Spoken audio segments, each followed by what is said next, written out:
a Tiffany's catalog. I found them to be predictably classy. When you're newly married, you see a pair of candlestick holders and imagine a lifetime of roast dinners that will go along with them. Dinners much like the one we're having tonight. My life is almost perfect. I glance out the bay window as I fold the napkins.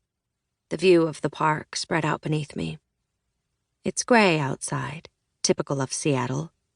The view of the park is why I chose this particular unit instead of the much larger, nicer unit overlooking Elliott Bay.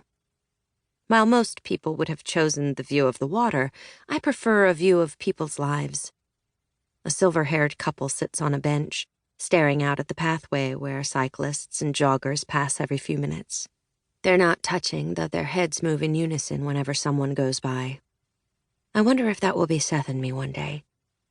And then my cheeks warm as I think of the others.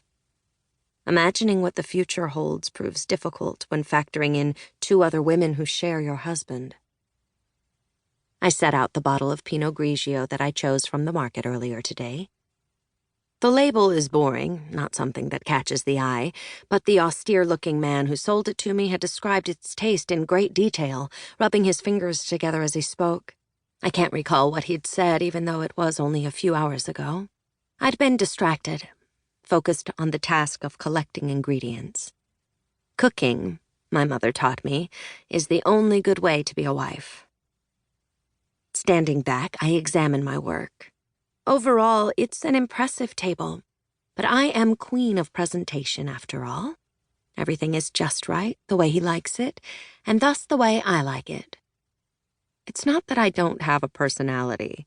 It's just that everything I am is reserved for him. As it should be. At 6 o'clock sharp, I hear the key turn in the lock and then the whistle of the door opening. I hear the click as it closes, and his keys hitting the table in the entryway. Seth is never late. And when you live a life as complicated as his, order is important. I smooth down the hair I so painstakingly curled and step from the kitchen into the hallway to greet him. He's looking down at the mail in his hands, raindrops clinging to the tips of his hair. "You got the mail, thank you!"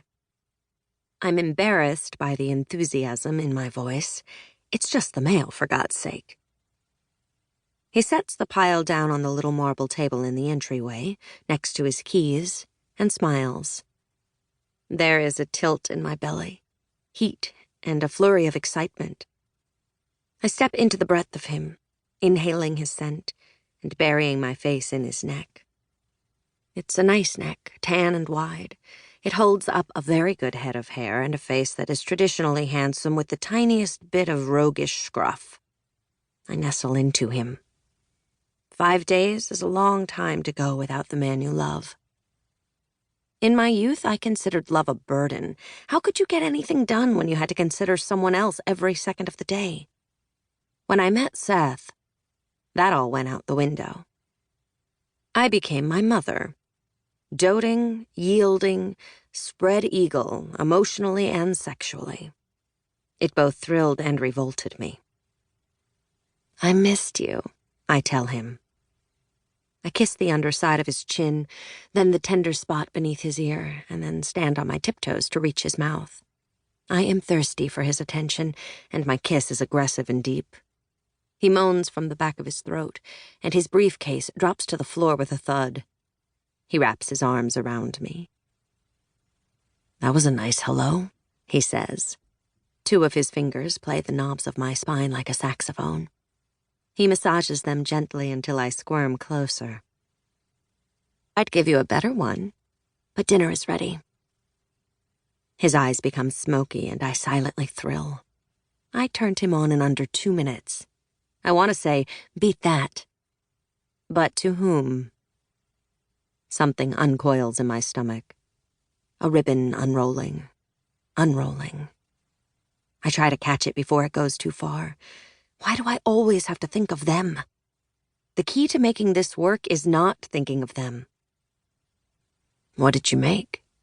He unravels the scarf from his neck and loops it around mine, pulling me close and kissing me once more. His voice is warm against my cold trance, and I push my feelings aside, determined.